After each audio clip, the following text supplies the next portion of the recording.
Hello കൂട്ടുകാരെ, അങ്ങനെ വൈജ യാത്ര പറഞ്ഞ് അവിടെ നിന്ന് ഇറങ്ങാൻ നോക്കുകയാണ് നെടുമ്പുരയിലേക്ക് തിരിച്ച് പോകാൻ വേണ്ടിയിട്ട്. അപ്പം സൗദാമിനിയമ്മ ഉപദേശിക്കുന്നുണ്ട്, മോളെ നീ ഇനി വാശി പിടിക്കരുത്, അലീന അവിടെ നിന്ന് പോയിട്ടുണ്ട്, ഇനി അവിടെ ചെന്ന് ബാലചന്ദ്രൻ്റെ അടുത്ത് പ്രശ്നങ്ങളൊന്നും ഉണ്ടാക്കരുത്, അടങ്ങി ഒതുങ്ങി നന്നായി ജീവിക്കണം എന്ന് പറയുകയാണ്. അപ്പോൾ അലീനനെ കുറേ ശപിച്ചിട്ടൊക്കെയാണ് വൈജ അവിടെ നിന്ന് പോകാൻ നോക്കുന്നത്. അപ്പോൾ സൗദാമിനിയമ്മ പറയുന്നുണ്ട്, നീ നിൻ്റെ വായ ഒതുക്കി വയ്ക്കൂ ആദ്യം, എന്നിട്ട് നീ വീട്ടിലോട്ട് തിരിച്ചു പോകാം, എന്നാൽ മാത്രമേ നീ ഗതി പിടിക്കുകയുള്ളൂ എന്ന് പറഞ്ഞിട്ടാണ് സൗദാമിനിയമ്മ വൈജ യാത്രയാക്കുന്നതാണ്. വൈജ പറയുന്നത്, ശരി അമ്മ ഞാൻ പോവുകയാണ്, എനിക്ക് കൂടുതലൊന്നും പറയാനില്ല, ഇനി അവിടെ ചെന്നിട്ട് ഞാൻ എത്തിയിട്ട് വിളിക്കാമെന്ന് പറയും. സൗദാമിനിയമ്മ പറയും, ആ ശരി എന്നാൽ നീ പൊക്കോ എന്ന്. അങ്ങനെ അവൾ വൈജ ഇറങ്ങി പോകുമ്പോൾ സൗദാമിനിയമ്മ ദൈവത്തിനെ വിളിച്ച് പ്രാർത്ഥിക്കുകയാണ്, ദൈവമേ നല്ല ബുദ്ധി തോന്നണേ എന്ന്. ഇതേ സമയം നമ്മുടെ അലീനയും ബാലചന്ദ്രനും കാറിൽ യാത്ര ചെയ്തുകൊണ്ടിരിക്കുമ്പോൾ ഒരു സ്ഥലത്തെത്തിയപ്പോൾ ബാലചന്ദ്രൻ വണ്ടി നിർത്തും. അപ്പോൾ അലീന ചോദിക്കും, എന്താ അച്ഛൻ എന്ത് പറ്റി, എന്താ വണ്ടി നിർത്തിയത്, അച്ഛന് ക്ഷീണമുണ്ടോ എന്ന്. എനിക്ക് ക്ഷീണമുണ്ട്, കുറേ നേരെ കണ്ടിന്യൂസ് ആയിട്ട് ഡ്രൈവ് ചെയ്തുകൊണ്ടിരിക്കുകയല്ലേ, അപ്പോൾ ഒന്ന് ഇവിടെ ഒന്ന് ഇറങ്ങി നടുവൊക്കെ നിവർത്തി ഒന്ന് ശുദ്ധവായുവൊക്കെ ഒന്ന് കൊള്ളണം, ഇതിനെ പറ്റിയൊരു സ്ഥലമാണെന്ന് തോന്നുന്നു എന്ന് പറയും. അതായത് ഒരു വെള്ളമൊക്കെ കെട്ടി നിൽക്കുന്ന ഒരു കായലിൻ്റെ സൈഡോ അങ്ങനെ പുഴയോ അങ്ങനെ എന്തോ ആണ്, അതിൻ്റെ അവിടെയാണ് വണ്ടി നിർത്തുന്നത്. അപ്പം നമുക്കൊന്ന് ഇറങ്ങാൻ മോളെ എന്ന് പറയുകയാണ്. അപ്പോൾ ശരി അലീനയും ഇറങ്ങുകയാണ്, ബാലചന്ദ്രനും ഇറങ്ങും. അപ്പോൾ നല്ല രസമുള്ള സ്ഥലമായതുകൊണ്ട് അലീന പറയും, അച്ഛൻ നല്ല രസമുള്ള സ്ഥലമല്ലേ, നല്ലൊരു ശാന്തത തോന്നുന്നു, മനസ്സിന് റിലാക്സ് ആവുന്നു. അപ്പോൾ ബാലചന്ദ്രൻ്റെ മുഖത്തോട്ട് നോക്കുമ്പോൾ ബാലചന്ദ്രൻ്റെ മുഖത്ത് നല്ല ടെൻഷൻ ഉള്ളതുപോലെയുണ്ട്. അപ്പോൾ അലീന ചോദിക്കും, എന്താ എന്താ അച്ഛൻ ഇത്ര ടെൻഷൻ, അച്ഛൻ എന്തെങ്കിലും അലട്ടുന്നുണ്ടോ എന്ന്. ഉണ്ട് മോളെ എന്ന് പറയും. അതെന്താ എന്നെക്കുറിച്ചിട്ട് ആലോചിച്ചിട്ടാണോ എന്ന്. അതെ എന്നെക്കുറിച്ച് ആലോചിച്ചിട്ട് തന്നെയാണ് എന്ന് പറയുകയാണ്. എന്നിട്ടൊരു കാര്യം പറയും, ഞാൻ സ്റ്റാൻലി ജോസഫിനെ കുറിച്ച് നിന്നോട് എപ്പോഴെങ്കിലും പറഞ്ഞിരുന്നു എന്ന്. ഇല്ല അച്ഛാ എനിക്ക് ഓർമ്മയില്ല, എന്തേന്ന് ചോദിക്കും. ഗംഗേട്ടൻ്റെ കൂടെ വർക്ക് ചെയ്തിരുന്നതാണ്, ഗംഗേട്ടൻ്റെ ജൂനിയറായിട്ട് വർക്ക് ചെയ്തിരുന്ന, മിലിറ്ററിയിൽ വർക്ക് ചെയ്തിരുന്ന ആളാണ് എന്ന്. അപ്പോൾ അലീന പറയും, അതിനെന്താ അച്ഛാ അയാൾക്കെന്താ പ്രത്യേകത എന്ന്. അപ്പോൾ പറയും, അയാൾ ആഗ്രയിലാണ് വർക്ക് ചെയ്തിരുന്നത്, നമ്മൾ അയാളുടെ വീട്ടിലോട്ടാണ് പോകുന്നത് എന്ന്. അപ്പോൾ അലീനയ്ക്കൊരു സംശയം, അച്ഛൻ എന്താ പറയുന്നത് എന്ന്. അപ്പോൾ അലീന ബാലചന്ദ്രൻ പറയും, അയാളാണ് വൈജയുടെ കൂടെ ഉണ്ടായിരുന്ന ആൾ. വൈജയെക്കുറിച്ചുള്ള കാര്യങ്ങളൊക്കെ ഇങ്ങനെയാണ്. അതായത് വൈജയുടെ വീട്ടുകാർ പിടിച്ചു കൊണ്ടുവരുമ്പോൾ വൈജ പൂർണ്ണ ഗർഭിണിയായിരുന്നു. അയാൾ കുറേ അന്വേഷിച്ചു, ഫോൺ ചെയ്തു, നേരിട്ട് വന്നു, പക്ഷേ ഇവർ വൈജയെ ഏതോ ഒരു വീട്ടിൽ ഒളിപ്പിച്ച് വെച്ചിരിക്കുകയായിരുന്നു എന്നൊക്കെ. അപ്പോൾ അലീന ചോദിക്കും, അച്ഛൻ എന്താ ഈ പറഞ്ഞു വരുന്നത് എന്ന്, അച്ഛനോട് ഇത് ആരാ ഇതൊക്കെ പറഞ്ഞത് എന്ന്. അപ്പോൾ ബാലേന്ദ്രൻ പറയും, സ്റ്റാൻലിയാണ് എന്നോട് പറഞ്ഞത് എന്ന്. അപ്പോൾ അലീന ചോദിക്കും, സ്റ്റാൻലി ജോസഫോ, അച്ഛൻ അദ്ദേഹത്തെ കണ്ടിരുന്നോ എന്ന്. ഞാൻ കണ്ടിരുന്നു, എല്ലാം സത്യമാണോ എന്ന് അറിയണ്ടേ മോളെ, അതുകൊണ്ട് ഞാൻ അയാളെ തിരഞ്ഞു പിടിച്ചു, അന്വേഷിച്ചു, എല്ലാം കണ്ടുപിടിച്ചു, അപ്പോഴയാളാണ് എന്നോടെല്ലാം ഇങ്ങനെയെല്ലാം പറഞ്ഞത് എന്ന്. അപ്പോൾ അലീന ചോദിക്കുന്നുണ്ട്, അങ്ങനെയാണെച്ചെങ്കിൽ അന്നത്തെ കാലത്ത് ഫോണൊക്കെ ഉണ്ടായിരുന്നല്ലോ, എന്തുകൊണ്ട് അമ്മയെ അയാൾ അന്വേഷിച്ചില്ല എന്നൊക്കെ. അപ്പോൾ പറയും, അവരെ ഒളിപ്പിച്ച് താമസിച്ചിരിക്കുകയല്ലേ, അതുകൊണ്ടൊന്നും പറ്റിയില്ല, മാക്സിമം അവർ ഒരുമിക്കാൻ വേണ്ടി ശ്രമിച്ചിട്ടുണ്ട്, അന്ന് അവർ ലിവിങ് ടുഗദർ ആയിരുന്നു, പക്ഷേ അയാൾ കുറേ ശ്രമിച്ചെങ്കിലും വൈജയെ കണ്ടെത്താനും പറ്റിയില്ല, നിന്നെയും കണ്ടെത്താൻ പറ്റിയില്ല എന്ന്. അപ്പോൾ അലീന ചോദിക്കും, അത് ശരി, അപ്പോൾ അങ്ങനെയാണല്ലേ. അപ്പോൾ അലീനയ്ക്ക് അത് കേട്ടപ്പോൾ ആകെ വിഷമാവും. അപ്പോൾ നമ്മുടെ ബാലചന്ദ്രൻ ചോദിക്കും, സ്റ്റാൻലി ജോസഫ് ആരാണെന്ന് നിനക്ക് മനസ്സിലായോ മോളെ എന്ന്. അപ്പോൾ അലീന പറയാം, എനിക്ക് മനസ്സിലായ അച്ഛാ, എൻ്റെ പപ്പയല്ലേ എന്ന്. അങ്ങനെ ആകെ ഒരു ഷോക്കായിട്ട് നിൽക്കുകയാണ്. അപ്പോൾ അലീന ചോദിക്കുമ്പോൾ, എന്താ അച്ഛാ അദ്ദേഹത്തെ കണ്ട കാര്യം എന്നോട് പറയാതിരുന്നത് ഇത്രയും നാൾ എന്ന്. അപ്പോൾ ബാലചന്ദ്രൻ പറയും, ഞാൻ മോളെ എല്ലാം കണ്ടുപിടിച്ചു, നിന്നോടൊരു സമയമനുസരിച്ച് പറയാമെന്ന് പറഞ്ഞതാണ്, പിന്നെ കൂട്ടത്തിൽ ഒരു കാര്യം കൂടി പറയാം, നമ്മളിന്ന് പോകുന്നത് അദ്ദേഹത്തിൻ്റെ വീട്ടിലോട്ടാണെന്ന്. അത് കേട്ടപ്പോൾ അലീന ആകെ ഷോക്കാം, കാരണം സ്വന്തം പപ്പയുടെ വീട്ടിലോട്ടാണല്ലോ പോകുന്നത്. അപ്പം പെട്ടെന്ന് അവൾക്കൊരു വല്ലാത്തൊരു ഷോക്കാവും. അപ്പം ഇതൊക്കെ ഇങ്ങനെ അച്ഛൻ എന്താ ഈ പറയുന്നത് എന്ന് ചോദിക്കും. അപ്പം അത് ഞാൻ അദ്ദേഹത്തിനെ കണ്ടു, അദ്ദേഹത്തിനെ കണ്ടിട്ട് പറഞ്ഞു, നിങ്ങൾക്കൊരു മകളുണ്ട്, നിങ്ങൾക്ക് വേണോ എന്ന് ചോദിച്ചു. 2-3 ദിവസം അദ്ദേഹം സമയമെടുത്തു, അതിന് ശേഷം എന്നോട് പറഞ്ഞു വേണമെന്ന്.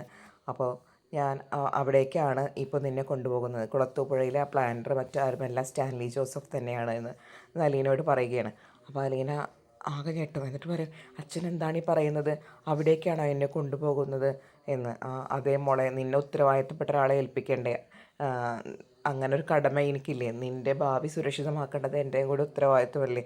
അപ്പോൾ അലീന പറയും, അത് വേണ്ടായിരുന്നു അച്ഛാ, കാരണം ഇവിടെ ഇവിടെ അച്ഛൻ ഫേസ് ചെയ്ത പോലത്തെ പ്രശ്നങ്ങൾ അവിടെ ഇനി അദ്ദേഹം ഫേസ് ചെയ്യണ്ടേ? കാരണം അവിടെ അദ്ദേഹത്തിന് എന്തായാലും ഒരു കുടുംബവും കുട്ടികളൊക്കെ ഉണ്ടാവുമല്ലോ. അപ്പോൾ അവരൊക്കെ ഈ പ്രശ്നങ്ങൾ അവരൊക്കെ ഇതിനൊരു ഉത്തരം അദ്ദേഹം പറയേണ്ടി വരില്ലേ എന്ന്. അപ്പോൾ ബാലചന്ദ്രൻ പറയും അത് അദ്ദേഹത്തിൻ്റെ കടമയല്ലേ, അത് അദ്ദേഹം ചെയ്തോളും, നീ അത് ആലോചിച്ച് വിഷമിക്കേണ്ട കാര്യമില്ല എന്ന് പറയണം. പക്ഷേ അലീനയ്ക്കത് കേട്ടപ്പോൾ വളരെ വിഷമമാവും. അലീന അവിടെ നിന്ന് കരയാണ്. അപ്പോൾ കരയുമ്പോൾ ബാലചന്ദ്രൻ പറയും നീ കരയൊന്നും വേണ്ട, ഞാൻ നിന്നോട് ഇത് പറഞ്ഞ് നിൻ്റെ മനസ്സൊന്ന് മുന്നൊരുക്കാൻ വേണ്ടി മാത്രമാണ്. അതായത് അവിടെ അവിടെ എന്തെങ്കിലും നിനക്ക് ഫേസ് ചെയ്യേണ്ടി വന്നു കഴിഞ്ഞാൽ നിൻ്റെ മനസ്സുകൊണ്ട് നീ ഒന്ന് ഒരുങ്ങിയിരിക്കണം, അതിന് വേണ്ടി മാത്രമാണ് ഞാൻ നിന്നോട് പറഞ്ഞത്. അപ്പോൾ അലീന പറയും ഇത് വേണ്ടിയിരുന്നില്ല അച്ഛാ, ഇത് ഇങ്ങനൊരു കാര്യം വേണ്ടായിരുന്നു എന്ന്. അപ്പോൾ ബാലചന്ദ്രൻ പറയും നിന്നെ ഏറ്റെടുക്കാൻ അർഹതപ്പെട്ട ആളല്ലേ അദ്ദേഹം, എനിക്കറിയാലോ ഒരമ്മയുണ്ടെങ്കിൽ അതുപോലെ നിനക്കൊരു അച്ഛനും ഉണ്ട്. അപ്പോൾ ആ അച്ഛൻ തന്നെയല്ലേ നിന്നെ ഏറ്റെടുക്കേണ്ടത്, നിൻ്റെ കാര്യങ്ങൾ നോക്കേണ്ടത്. അപ്പോൾ ഉത്തരവാദിത്തപ്പെട്ട ഒരാളുടെ കയ്യിലാണ് ഏൽപ്പിച്ചതെന്നുള്ളൊരു സമാധാനവും എനിക്കുണ്ട്. പിന്നെ അതുമാത്രമല്ല, നീ അവിടെ നിനക്ക് പറ്റില്ലെങ്കിൽ അവിടെ നീ ബുദ്ധിമുട്ട് നിൽക്കൊന്നും വേണ്ട, നീ അവിടെ നിന്ന് തിരിച്ചു പോന്നേക്കണം. അതും ഞാൻ സ്റ്റാൻലിയോടും പറഞ്ഞിട്ടുണ്ട്, ഇപ്പം നിന്നോടും പറയുന്നു. നീ അവിടെ ബുദ്ധിമുട്ട് നിൽക്കേണ്ട ആവശ്യമൊന്നുമില്ല, നിനക്ക് അവിടെ പറ്റില്ല എന്ന് തോന്നുന്നുണ്ടെങ്കിൽ അപ്പോൾ തിരിച്ചു പോന്നേക്കണം എന്ന് പറയുകയാണ്. അപ്പോഴും അലീനയ്ക്ക് വിഷമം സങ്കടം മാറുന്നില്ല. അലീന പറയും എനിക്ക് എന്തോ ഒരു പോലെ തോന്നുന്നു അച്ഛാ, ഇനി ഇതേപോലെ അച്ഛൻ പണ്ട് ഫേസ് ചെയ്തതുപോലത്തെ എല്ലാ കാര്യങ്ങളും ഇനി അദ്ദേഹം ഫേസ് ചെയ്യണം, ഞാനിനി എന്തൊക്കെ അനുഭവിക്കണം. ഈ രീതിയിൽ നിന്ന് വറചട്ടിയിൽ വിട്ട് ആ ഒരു അവസ്ഥയാണ്. കാരണം ഇവിടെ ഞാൻ അനുഭവിച്ച എല്ലാ കാര്യങ്ങളും ഇനി അവിടെ അനുഭവിക്കണം എന്ന് പറയുകയാണ്. അപ്പോൾ ബാലചന്ദ്രൻ അവളെ സമാധാനിപ്പിച്ചിട്ട് വണ്ടി എടുക്കുകയാണ്. ഇതേ സമയം നമ്മുടെ വൈജ അവിടെ നിന്ന് പോരാൻ വേണ്ടി നോക്കുകയാണ്. അപ്പം മനുവിനോട് ശിവൻ ചോദിക്കുകയാണ് മോനെ നിനക്കൊന്ന് കൊണ്ടാക്കി കൊടുക്കാൻ പറ്റുമോ? അപ്പോൾ മനു പറയും ശരി അച്ഛാ ഞാൻ കൊണ്ടാക്കി കൊടുക്കാം.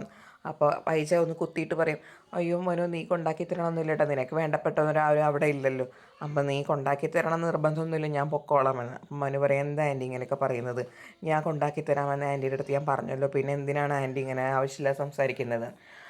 അങ്ങനെ അവരവിടെ നിന്ന് ഇറങ്ങാൻ നിൽക്കുകയാണ്. അപ്പോൾ ഗംഗൻ പറയുന്നുണ്ട് വൈജയ് ഇപ്പം അവിടെ ആരുമില്ല, ആ സമയത്താണ് നീ കയറി ചെല്ലുന്നത്, അവിടെ ചെന്നിട്ട് നീ പ്രശ്നം ഉണ്ടാക്കൊന്നും ചെയ്യരുത്, എന്തായാലും നിൻ്റെ കണ്ടീഷൻസ് അയാൾ അംഗീകരിച്ചിട്ട് അവിടേക്ക് അവളേനെ അവിടെ നിന്ന് മാറ്റിയിട്ടുണ്ട്. അപ്പോൾ നീ ഇനി പ്രശ്നങ്ങളൊന്നും ഉണ്ടാക്കരുത്, എന്തെങ്കിലും ആവശ്യമുണ്ടെങ്കിൽ ഞങ്ങളെ വിളിക്കാനും മറക്കരുത് എന്ന് പറയുകയാണ് ഗംഗൻ. അപ്പോൾ വൈജയൊരു മനസ്സോട് കൂടിയിട്ട്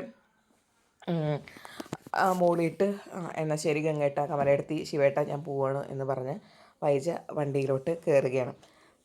ഇത്രയുമാണ് ശരിക്കും ഇന്നത്തെ എപ്പിസോഡ്. ഇനി നാളത്തെ എപ്പിസോഡിൽ നമ്മുടെ വൈജ കുറേ നേരം ഇരുന്നിട്ട് മനോനങ്ങനെ ചൊറിയിട്ട് അലീനയുടെ കാര്യം പറഞ്ഞിട്ട് ഇനി വൈജ തിരിച്ച് മറ്റേ നെടുമ്പരയ്ക്കൽ വീട്ടിലെത്തി കഴിഞ്ഞാൽ അവിടെ പറയും അലീന ഉപയോഗിച്ച് യാതൊരുവിധ സാധനങ്ങളും ഇവിടെ പാടില്ല, എല്ലാ സാധനങ്ങളും കത്തിച്ച് കളഞ്ഞേക്കണമെന്ന് ബബിതയോട് ആക്രോശിക്കുകയാണ്.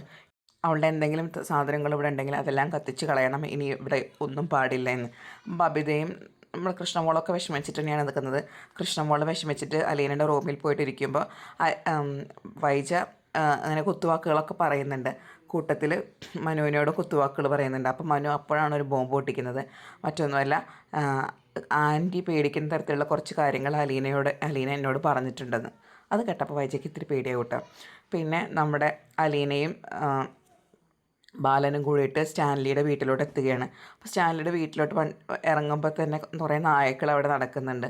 അപ്പോൾ ഈ നായ്ക്കൾ വന്നിട്ട് അലീനയുടെ അടുത്ത് വന്ന് നിൽക്കുകയാണ്. അലീനയുടെ അടുത്ത് കുരയ്ക്കുകയോ ബഹളം വയ്ക്കുകയോ ഒന്നും ചെയ്യുന്നില്ല. അലീനയുടെ അടുത്ത് വന്ന് അങ്ങനെ നിൽക്കുകയാണ്. അപ്പോൾ അലീനയ്ക്ക് അവരോടൊക്കെ ഒരു സ്നേഹം ഉണ്ടല്ലോ, അവൾക്ക് ഓൾറെഡി നായകളെ ഭയങ്കര ഇഷ്ടമാണല്ലോ. അങ്ങനെ അതേസമയം നമ്മുടെ സ്റ്റാൻലി കുറേ ജോലിക്കാരോട് എന്തൊക്കെയോ കാര്യങ്ങൾ സംസാരിച്ചുകൊണ്ടിരിക്കുകയാണ്. അപ്പോൾ സ്റ്റാൻലിയുടെ പിൻഭാഗമാണ് അലീന കാണുന്നത്. പിന്നെ അദ്ദേഹം ഇങ്ങോട്ട് തിരിഞ്ഞ് വരുമ്പോഴാണ് സ്റ്റാൻലിയുടെ യഥാർത്ഥ ഫേസ് അലീന കാണുന്നത്. അപ്പോൾ അത് കണ്ടതോട് കൂടിയിട്ട് അലീന ആകെ ഷോക്കാവാണ്.